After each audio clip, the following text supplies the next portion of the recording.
This is some pretty big news. The Nvidia RTX 4070, the price potentially now is set. This has gone back and forth, and remember, this originally was going to be the RTX 4080 12GB, which Nvidia themselves told us was going to come in at $899. That's not going to be the price for the 4070 Ti. This could have gone either way. It could have gone higher to like $1,000, or it could have gone lower in order to really put the pressure on this guy back here. That's AMD with the 7900 XT, and in a way as well, the 7900 XTX. Now, this is the RTX 4080. The Founders Edition. The MSRP $1199, which people did not like. This got a lot of controversy. Part of that too kind of went over to the 4080 12GB, $899. Nobody was happy because it was really a cut down 4080. It had nothing to do with this GPU, which now recently has been on sale in some places. Like if you get a Best Buy discount code, a lot of people bought this for $1,079, which becomes a little bit better because then it's closer to the price of that guy, the 7900 XTX. And if you guys like GPU videos like this, remember to smash that like button and subscribe. We're almost at 50,000 subscribers, only a few days left until the end of the year. Let's see if we can reach it in time. Now, what about the 4070 Ti? We kind of theorized what the price potentially could be. Now, it seems like with multiple sources, and it's still, a rumor, so I wouldn't say this is 100% confirmed by Nvidia, just to be fair, but more than likely, the price is going to be $799. That's not too bad in my opinion. I'm going to tell you why, and we're going to compare what it competes with in terms of the 3090 Ti, which is last generation's best GPU, and of course the 7900 XT. In my opinion, those are two of sort of the bigger competitors for this particular 4070 Ti, at least in terms of performance and where the prices end up. Now, Nvidia has released some numbers for the 4080 12GB, which, as we know, is going to be the exact same spec as the 4070 Ti, more than likely. I don't think they're going to change anything. So now it makes sense that we compare it, and the 3090 Ti is a good target because it's last generation's best GPU. And in a lot of cases, I mean, the 3090 Ti is still selling on the used market for over $1,000. I checked recently, some of them sell for as high as $1,100. That's around the price that they dropped to MSRP wise the last time that they were really available. $1,099 is what you could buy a brand new one for. So they're still going from anywhere from, let's say, worst case $900 to $1,100. So to be fair, the 3090 Ti still is more expensive than $799. It's not the exact same price class. Another huge difference is in its VRAM. It has 24 gigabytes of VRAM, which is pretty massive compared to only 12 on the 4080. Now, this is going to be more, important to maybe content creators, people that can really take advantage of that VRAM. Gaming, of course, can start to really push 12 gigabytes of VRAM. Don't get me wrong, but in most cases, you're going to be fine. It's not like you're going to be rocking the absolute biggest graphical settings with the 4070 Ti. Maybe a 4090 would, or a 4080 in some cases. So in my opinion, the 4070 Ti is still okay at 12 gigabytes.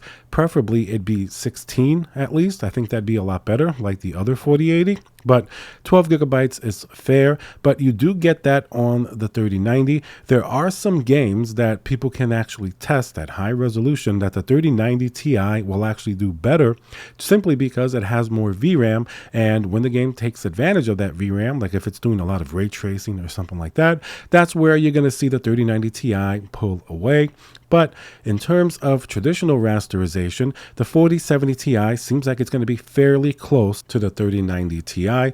In many cases, the 3090 Ti still will pull ahead in terms of rasterization. Don't forget, the 4070 Ti actually has a few tricks up its sleeve that's not available on the 3090 Ti. The main one is going to be DLSS 3.0. Some people are maybe not really big fans of these type of upscaling technologies. Of course, AMD has FSR as well, but Nvidia's DLSS 3.0, it's a little bit different than their second iteration. It's going to do a couple things, and everything's baked in together. For example, it does that frame generation with AI technology. And of course, it also gives you Nvidia Reflex, because remember, using frame generation actually bumps up the latency. So you're not getting, the immediate response that you would expect. It's not the same as getting high frame rates, but Nvidia Reflex helps to sort of, everything with sort of the magic, if you will, with AI and the software, helps to set everything so you don't really notice that big of a difference. End result is you do get some really big bumps in performance if you use DLSS 3.0. For example, in something like Flight Simulator 2020, I even tried it myself with a 4090, and I basically doubled the frame rate simply on the, the highest graphics I could set it to, and then putting DLSS 3.0 compared to having it off, with the 4090 itself. Just with that DLSS 3.0, I was able to get a significant boost in performance. And with that same technology, the 4070 Ti does pull away from the 3090 Ti. So that's going to be a pretty big advantage if the games that you play will take advantage of DLSS 3.0, as more and more of them are embracing that technology. Taking a look at this Nvidia graph, for example, this is Flight Simulator at 4K with DLSS on and max settings. You could see a 4090 typically would get a 74.7, but then it goes all the way up to 152.7, a pretty significant difference. So here I'm showing you the 4090 so you see what the top is, basically what the best is. Then if we go down and we take a look at the 4080 12GB, which effectively will be the 4070 Ti, you can see without DLSS we got about 52.7, which is still respectable. It's a little bit under 60 frames per second, but it's still very playable, especially if you tweak a few settings. You can easily get it up to 60. But look, turning on DLSS 3.0, you're going to jump up to 121 frames per second. That is an absolutely massive difference. 121 frames, that's more than doubles the original FPS. But here, look at the 3090 Ti. It's doing about 53.4 without DLSS, which is very similar within the margin of error as the 4070 Ti. So if you have both and you throw a 4070 Ti in your system, you can expect in this game to get around the same performance as a 3090 Ti with no DLSS. But here's the trick. When you turn on DLSS, look at the 3090 Ti. It only gets 75.9 because it does not support DLSS 3.0. This is only going to be DLSS 2, which does not have frame generation, does not have reflex, does not have everything that DLSS 3.0 has. Therefore, look at the massive gap between the 4080 and the 3090 Ti. 121 frames to 75. That is a pretty significant difference. Now here, I like to observe it from all angles. That's why you guys subscribe and smash that like button, because I go a little bit further. I can ask the question, now, is Nvidia doing DLSS 3.0 so they can sell these RTX 4000 and kind of make it seem in an artificial way that they're better than RTX 3000? Well, of course, they're pushing this technology, and as you can see here, with the same rasterization performance, it does not equal the same DLSS performance simply because DLSS 3.0 is available on this newer GPU, and therefore it gives you an incentive to buy it. So yes, Nvidia is completely using the new technology to push you towards these GPUs. I mean, at the end of the day, you can say what you want about it, but the frames per second are still going to be much higher with that technology on the 4070 Ti.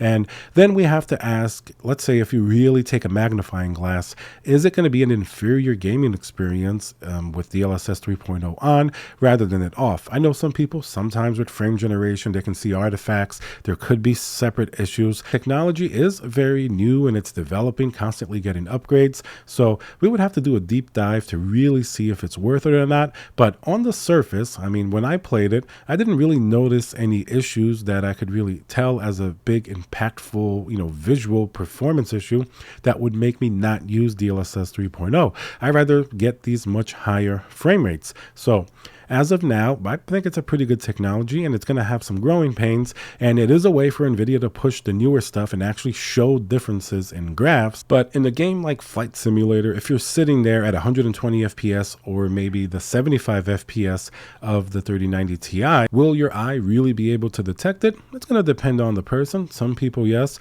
Some people may prefer to just have DLSS off and just deal with being under 60 frames per second. But here, you can definitely see there certainly is a difference with with that technology, and it's probably going to grow over time. So that's why, in my opinion, the 4070 Ti is cheaper than the 3090 Ti, and it does seem to perform better in some of these cases. So if you can live without the 24 gigabytes of VRAM and you get it for, around the same price or maybe $100 or $200 less than a used 3090 Ti at this point, 4070 Ti may not actually be that bad of a deal.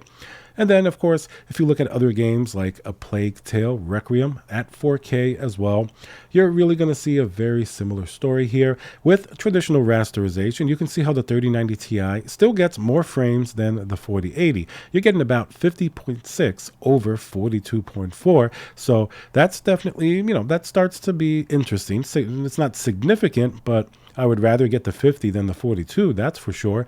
When you turn on DLSS 3.0, then you can see that the 4080 pulls away, and then it becomes more significant. You're talking about 106 FPS to a paltry 91. This is with DLSS 3.0, just like in Flight Simulator, of course. So very, very interesting. But you can see here that at least against the 3080, if we go down a little bit, the 4070 Ti certainly is a significantly better option. So if you ask me, should I get a 4070 Ti at $799 or, a used 3080 or a 3080 Ti or even a 3090, I think the advantage is definitely on the 4070 Ti at this point. The 3090 Ti is the only one that could really even put up a fight with traditional rasterization and its 24 gigabytes of VRAM.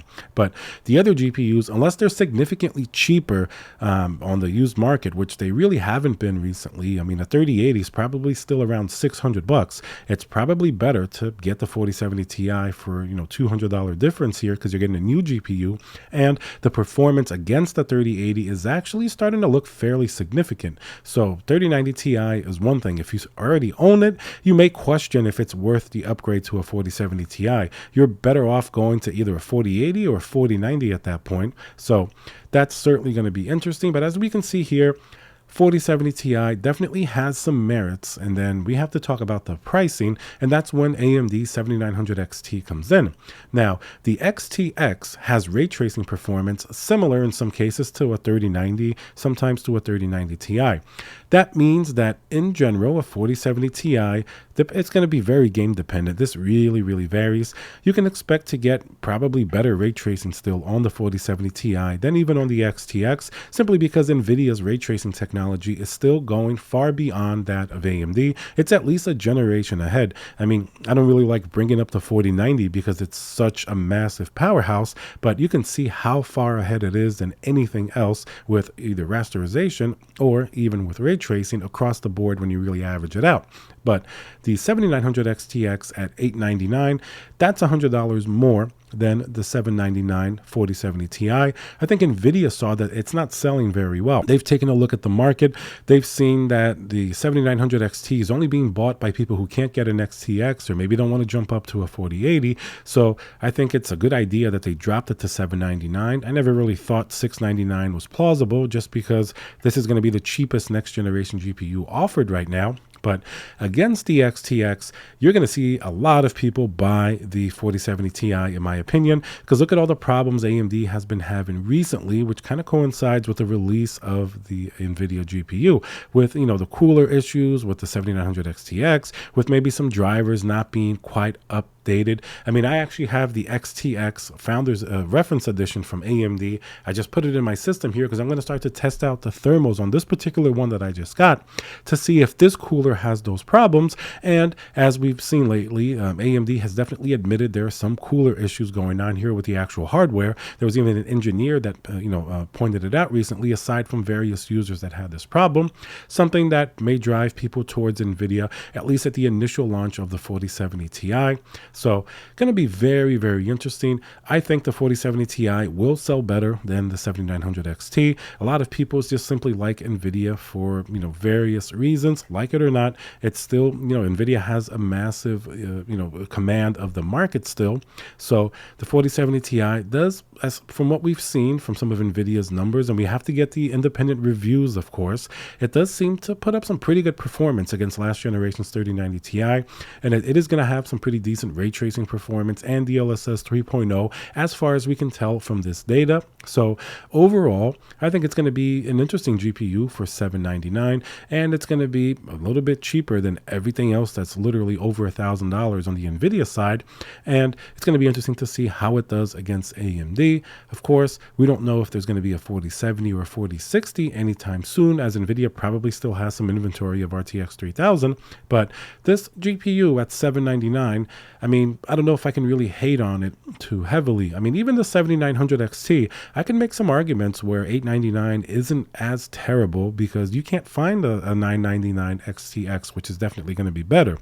And sometimes people just buy what they can actually physically find in a store or online. So you have to view it from a real world perspective as well. That's why I don't hate on the GPUs completely. They still have valid use cases and actually real world scenarios where people buy them, and it's fine. You throw it in your system. Not everybody's going to have the same issues. So you can't just, extrapolate issues from a couple GPUs and completely write off the GPUs entirely. Everything has its use case, especially these GPUs that are mostly overall pretty good at the end of the day. All right, guys, let me know what you think down below. 4070 Ti at $799. I've got to think about this a little bit more, but I don't think it's as bad, really. I mean, it's more expensive, obviously, than we really would like it to be, but prices are up. What are you going to do? At least it's not $899. So let me know what you think down below. Remember to subscribe, and I'll see you guys on the next video.